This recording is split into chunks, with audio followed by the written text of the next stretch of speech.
This conversation is presented to you by the Garland School of Social Work. Social work is a profession dedicated to serving others. It's a calling that seeks to enhance human flourishing by addressing the complex social challenges of our time: poverty, food insecurity, mental health, human trafficking, social justice, and more. Are you equipped to confidently step into these spaces and change lives for the better? Have you considered an education that empowers you to do just that? The Garland School of Social Work at Baylor University provides an educational experience that honors the whole person, preparing you to serve in diverse settings with knowledge, skills, and ethical foundation to make a meaningful difference. They offer graduate programs both in person and online. Visit socialwork.web.baylor.edu to learn more. Well, we are live in the gathering place at CBF's General Assembly in St. Louis, and today I'm honored to have the Reverend Tracy Blackmon, CEO and founder of Hope Builds, LLC, theologian and resident at Eden Theological Seminary and chaplain to Central Region of the Alpha Kappa Alpha sorority. Reverend Blackmon's voice has echoed from local pulpits to the White House and the Vatican. She's a nurse, a preacher, a strategist, and public theologian. Tracy, thank you for joining the conversation. Thank you for having me. That's a long resume. How do you fit it all in a day? One thing at a time. Yeah. Well, we're going to get to your sermon from the McCall luncheon here in just a moment. We want to talk a little bit about kind of your work and your sense of calling. You're both a nurse and preacher called to healing in the body and the soul. And how does your journey lead from medicine to ministry, and how do those callings overlap? That's a very interesting question. I actually consider nursing my first call to ministry. I haven't always looked at it that way. But I did critical care in a small community hospital in Birmingham, Alabama. And then when I relocated to St. Louis, I continued doing critical care for a while. And then I had a baby, and I didn't want to work weekends. So I started doing other forms of health care, like quality assurance for insurance companies. And eventually I ended up in another field of health care. But when I started out, when I finished nursing school, it was 1985, and we were just entering the AIDS pandemic. People didn't know a lot about it. There were a lot of fears, a lot of questions. No one had figured out how HIV was transmitted. All of that was going on. And I happened to be serving as relief charge in the hospital in Birmingham when we received our first AIDS patient, or I should say the first one on my floor. When I got there, his name is Michael, and when I got there, Michael had already been there for about a week, but he had been in intensive care, and I was relief charge on the step-down floor. So I'd been off for 2 or 3 days, and when I came back to get report, there were a large line of nurses already waiting for me at the door. And I got a report about Michael, and all the nurses were standing in line to tell me that they didn't want to take care of a patient who had been diagnosed with AIDS. And you have to understand this was 1985, and so people really were afraid, did not know. We were all young. And there were many reasons. They, wanted to have children later, didn't know these kinds of things. And so as the relief charge nurse, the care for Michael fell to me. And it was an experience that really transformed my life. And I think that's when nursing became ministry for me. And I only took care of Michael one night. I was relief charged. This is back when nurses did primary care. So we had fewer patients, but we bathed them, we gave them their medicines, we did full care. And so as charge nurse, I didn't have that responsibility. And normally I would walk around the floor and introduce myself to every patient. So I started that way, and I went to introduce myself to Michael. I was going to come back later and care for him, but I just had him in the rotation. Because of that, I didn't put on all the hazmat stuff that was outside of his door, because I was just going to greet him and leave. And I opened the door, and the room was full of disposable eating trays and utensils. The trash cans were overflowing. Trash was all over the floor because people had come in to do things but didn't take things out. And it made me angry. And I picked up the phone and called down to housekeeping and called down to the kitchen and said, come clean this room immediately. So as I was waiting on them, I'd been given reports of how belligerent Michael was and how he was spitting on people and he was trying to bite people was the report. And maybe that was true, but it wasn't what I encountered. I looked at this man who did look very off-putting, a very frail person, and looked mean, in the bed. But when I said to him, I'm going to care for you tonight, and then I decided just in the moment, while I'm waiting on these people to show up, I can go ahead and take his vitals. Well, because I didn't put the things on outside and I wasn't thinking about it, I just grabbed his arm with my hand to put my blood pressure cuff on and stethoscope. And when I did so, he started to weep. And I thought that I'd hurt him. And so I said, why are you crying? And he said, you're the first person to touch me skin to skin since I entered this hospital. That became a conversation in which I learned that most of his friends were dying or were dead. His family had abandoned him out of fear. He was lonely, he was isolated, and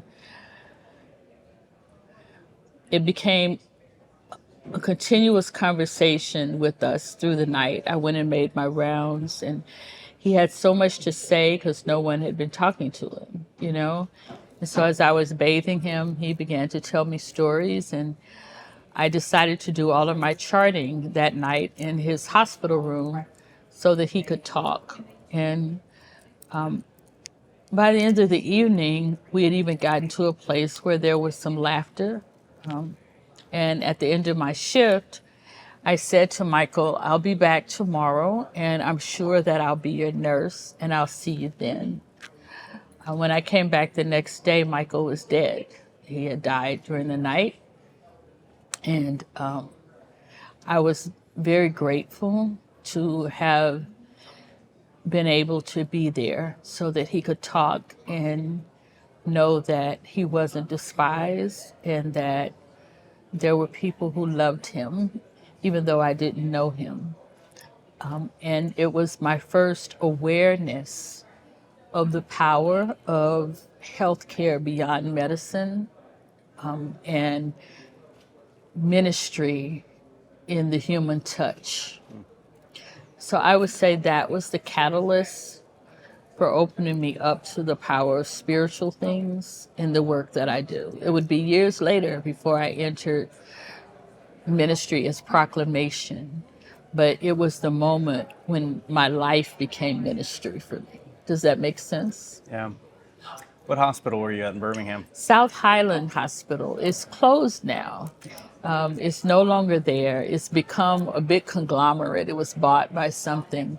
But it was a neighborhood hospital that really catered more to upper class people that were in Birmingham at the time. And I don't know how Michael ended up there, but I still see his face. I'm writing a book, actually, and the book is dedicated to Michael because he was my first glimmer of grace. Reason I ask, I was born in '84 in Birmingham. And, what hospital? I'll have to go back and ask Mom and Dad. But the reason I ask is looking back at that time, so much of what I was born into, the context I was born into, what I experienced as a childhood. Now looking back, of seeing things like systemic racism still in the public schools, and it's been formational to me. And I've actually had lots of conversations with people recently who were in Birmingham at that same time, who are much older than me, that had formative experiences during that time. So South Highland was very close to UAB, which UAB was not as big as it is now, right? But it was up in the neighborhoods in that area.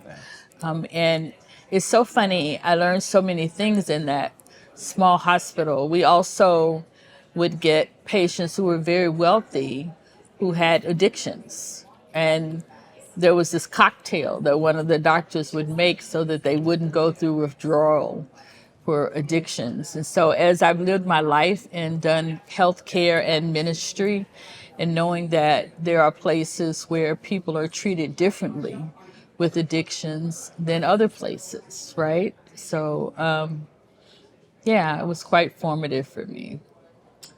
You were appointed to the Ferguson Commission and later to President Obama's Advisory Council on Faith-Based and Neighborhood Partnership. What did you learn about the church's role in public life during those pivotal years? Well, I ended up on the Ferguson Commission because of the killing of Michael Brown Jr. here in St. Louis. He was killed in an area called Ferguson, but it was a death that galvanized all of St. Louis in some ways. And I learned many lessons there. Oftentimes people assume that I entered that work as an activist, but I didn't. I entered it as a pastor. I was pastoring a small church that was 3 miles from where Michael Brown was killed. And at the time, it was a small, well, it still is, a small congregation, but we had lots of space. And I started a campaign during my time there to make it a church of the neighborhood.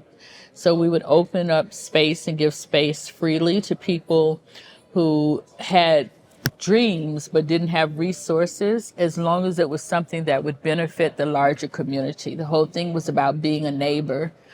And so we went from a church that mostly was Sundays and Wednesdays for Bible study and then another night for choir rehearsal to something happening at the church 7 days a week. We ended up with a robotics ministry, and we had cheerleaders that practiced and girls mentoring. And then the members who were mostly older got involved in it, got excited about what they could do. So we started having an annual coat drive, and we had a member who went and bought computers and made a computer lab for senior citizens and taught community classes. We tutored. All these things were going on. And a part of what I did as my contribution was I decided we would open the church for funerals because there was a lot of violence in the area, and increasingly churches were not allowing you to have funerals there if you weren't members. So we became a place where you could do that. And in August of 2013, a young woman by the name of Juanita was killed in a drive-by in St. Louis. She was holding her 9-month-old baby, and the bullet was intended for her fiance, but it hit her in her head and she died instantly. And her grandmother called to see if they could have a funeral at the church. They did. You didn't have to use me as the pastor, but she didn't have a pastor, so I did the funeral. And there was a person that came to the funeral who was her best friend, and she was only at the church because her best friend died. She had given up going to church because of an experience she had in church at an early age. And so, unbeknownst to me, when she left the funeral, she asked one of the ushers at the door for my card. And my pastor card, I was bivocational, but my pastor card always had my cell phone number on it. And I didn't hear from her. She didn't come to the church. I didn't have so many members I wouldn't notice. I didn't hear from her until August 9th, 2014. That was the day Michael Brown died, and she lived in that apartment complex. So she had gone out she had 2 kids, 4 and 7, and she had gone to take them to breakfast. And when she came back, the place was overrun with police and people, and she couldn't drive in. So she walked in with her children, and they walked up on Michael Brown's body because he was laying in the street for 4.5 hours.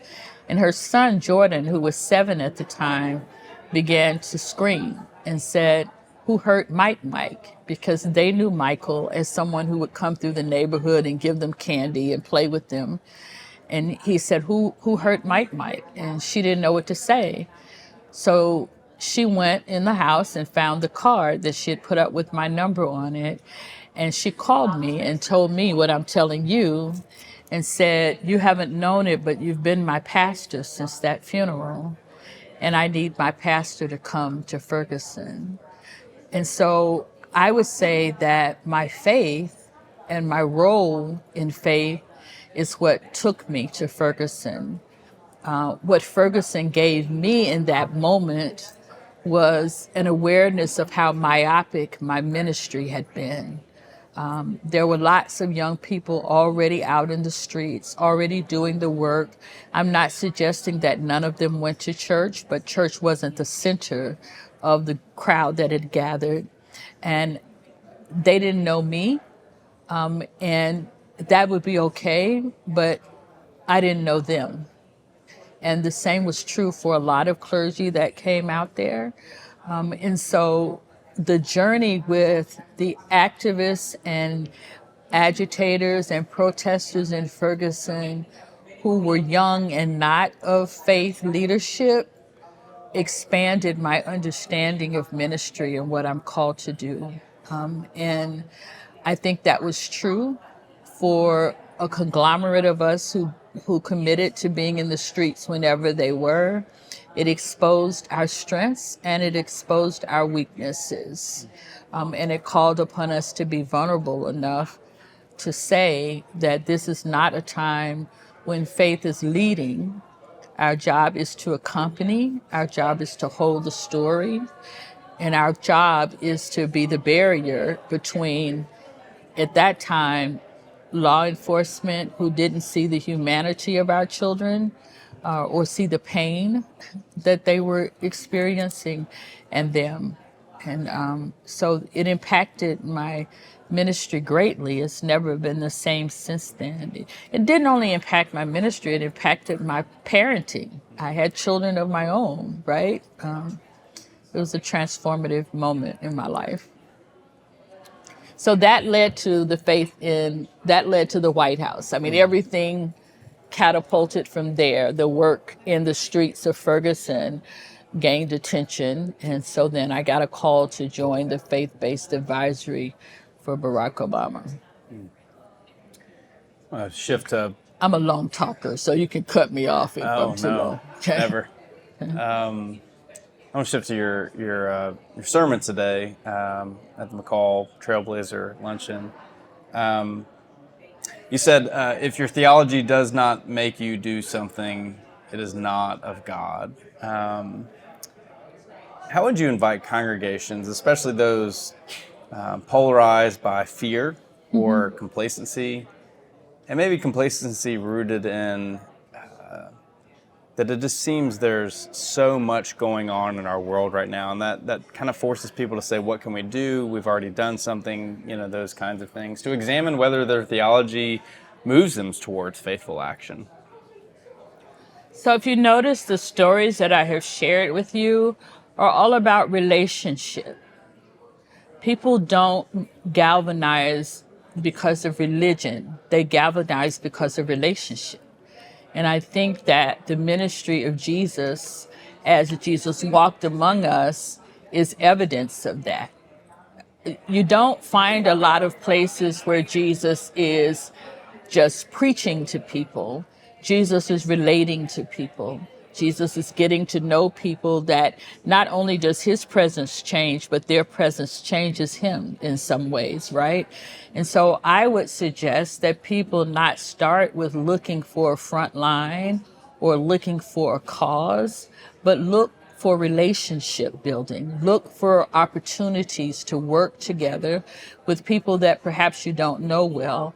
There are some marvelous models. I will talk about one that's in Cleveland, Ohio, at South Euclid United Church of Christ. Dr. Courtney Jenkins is the pastor there, Dr. Courtney Clayton Jenkins. And she started this thing in the summer that they do called Servolution. It's an opportunity for churches in the area and people in the area to sign up to do community service engagements that they already have scheduled. They ask you not to sign up with your friends, but to sign up by yourself and get to know more people, right? And so on the Saturday or whenever they're going to do that engagement, for 4 hours, they're together working on some project towards the good of someone else. And they get to know each other as individuals, right? And from that, after the sessions for that day, everyone comes together for a common meal and talk about that. And you might say, well, that's not going to change the world. But what changes the world is changed hearts. And sometimes we break down the barriers and assumptions that we have about people by forming relationship and hearing their stories, right? I would love to sit with some of the people that empower right now and ask them, where does it hurt? You know, what happened that triggered you in this way? Where does it hurt? And how might getting to know someone's story shift their way of being? Even if it shifts me in the process, right? So now I understand why you fear immigrants, because you had this experience. Or maybe I understand why you fear Black people, because I went to schools that were predominantly white. Many of my classrooms, I didn't have another Black person in a class with me from 4th grade to college. So many of the times, my classmates, I was the first Black experience they'd had. You get what I'm saying?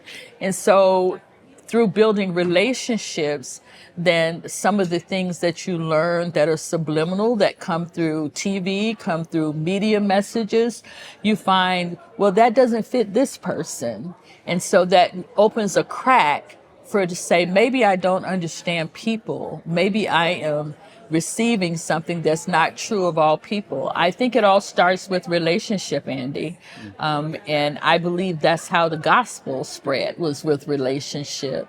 So I think it's a good technique to use. Yeah, I love how you put it when you said embodied discipleship is more than belief. It is acting and doing on behalf of others. Yes. You go on to say later on, church has been sleeping too long. This is spiritual warfare, not political warfare. In a time that so much gets labeled as political, how can the church discern what is spiritual resistance versus political rhetoric? Mm-hmm. And what does spiritual warfare actually look like in a fight for justice? Those are great questions. So let me say that life is political, right? I'm not talking partisanship. I'm saying we all live our lives in political ways. We live our morals, our faiths, our beliefs, and political, talking about politics is just a way of being, a way of living in life, right? And so what I would say about that is what the church is called to do is to put up their beliefs against their actions, to measure belief against action, right? So if you believe a scripture that says we are to welcome the stranger, right? Then what are our actions that are welcoming to strangers? And who is it that we define as strangers? If you believe that the early church began by everyone putting what was needed in common so that everyone could have what they need, then how are you living that out in your life? And politics becomes a part of it because we are a nation of laws. I don't believe that laws should be theologized, and I don't believe that the church and the state should work together in any sync way, because there are many expressions of faith, right? Even if you're Christian, the Bible says there's so many things that happen that couldn't be contained in this book. Even Jesus says there are sheep of other fold that you don't know about, right? But we should be able to put the actions of our lives against the words of our mouth, and they should align. And so what I'm expecting and hoping that people will do in the church is make that so. The church has become a place of such individual salvation, when salvation itself is a communal act. Jesus didn't die for just me or just you. It's a communal act. The faith, the gospel, is a communal gospel. Even when Jesus gives an example of how to pray, Jesus, the only word that's missing that's so apparent is I and me. It's all an our and we, right? Because our faith is to be a communal expression of who we are. We are intended to be in relationship with one another. And that relationship is not to have barriers based on the color of our skin or the depth of our bank accounts or the zip code that we live in or the gender of our bodies. None of that is essential to the forming of the body of Christ. And so I think that the church has lost its way by becoming so insular and individualistic that we only care about the issues that are involving us and our congregations. We speak about salvation as though it's a prize and not a privilege, right? And this ilk towards prosperity gospel and preaching the gospel as though God is some kind of mythological slot machine, that if you say the right words that you can pull a lever. All of this is problematic in the faith. The idea that suffering is sin or suffering is a sign of evil is problematic in the faith. Jesus suffered, right? Jesus was resurrected in wounded body. And so I just think we need a revolution of our religious language. We need a theology that is not so fragile that it cannot handle disappointment, cannot handle disagreement, cannot handle moments of despair, because all of that is a part of our sacred story. Said in the talk, now is the time to rise in sacred resistance. We can't afford to see what's going to happen next. We have to act on what we know is true about the God we serve. For many, ministers listening to this or pastoral leaders who maybe haven't been in a space where they can be involved or lead their congregations to be involved, what would be some practical steps you would offer to them to begin to engage an act of resistance, sacred resistance, as you put it? So I'm going to be bold enough to say that there is no church that doesn't have opportunities to engage. Even if you live in a homogeneous community, that homogeneity does not extend through every aspect of a person. There are always ways to engage, to broaden people's thoughts. Even if you are a pastor and it seems like everybody's on the same page, there are ways to push people theologically, to understand the Bible more broadly, to engage the text of terror, or the clobber text, or the text that cause us to build up resentment and walls internally because we are biblically illiterate or theologically ill-equipped. So there are ways to engage. I always tell people there is no front line to go to. The front line comes to you when you're prepared for it, right? And so if churches practice love together, even in their own community, so that they're prepared to practice love when someone comes through the door that's not like them, that's a start. If you know that what's happening with our immigration policy, for example, it may not be at your front door now, but you know, based on biblical texts, that even Jesus and his family had to flee, right? Then what might you be in a position to do? For some churches, that is going to be financial. For some churches, it's going to be with their legs and their feet. When I started working in Ferguson, I had a member, a white member. It was a black church, but I had a white member. Her name was Sandy, and she was an older member. She had been living in a nursing home, and had decided she didn't need the nursing home. So she had an apartment that we helped her furnish. She was at church every Sunday. And in October, we would have a coat giveaway. We would have 100 new coats. We would give them away in the community. So about September or so, she's in church and she says, Pastor, when you get ready for announcements, I have an announcement today. And I said, okay. And I probably blocked it out because Sandy often had announcements and her announcements were sometimes longer than my sermon. So I probably blocked it out. But this Sunday, she stopped me and said, you forgot my announcement. I said, oh, Sandy, I'm so sorry. I said, what is it? She said, well, I need you to come down here because I was in the pulpit. I said, okay. And as I came down, she started dragging out of the pew one of those wire grocery carts like you take if you're going grocery shopping in the neighborhood. And all I could see was plastic and colored yarn. And I didn't know what Sandy was up to. And so she came up, by the microphone and she said, Pastor, she said, I've been watching you in the street and I'm so proud of you. And if I were younger, I would be out there with you, but I can't do it.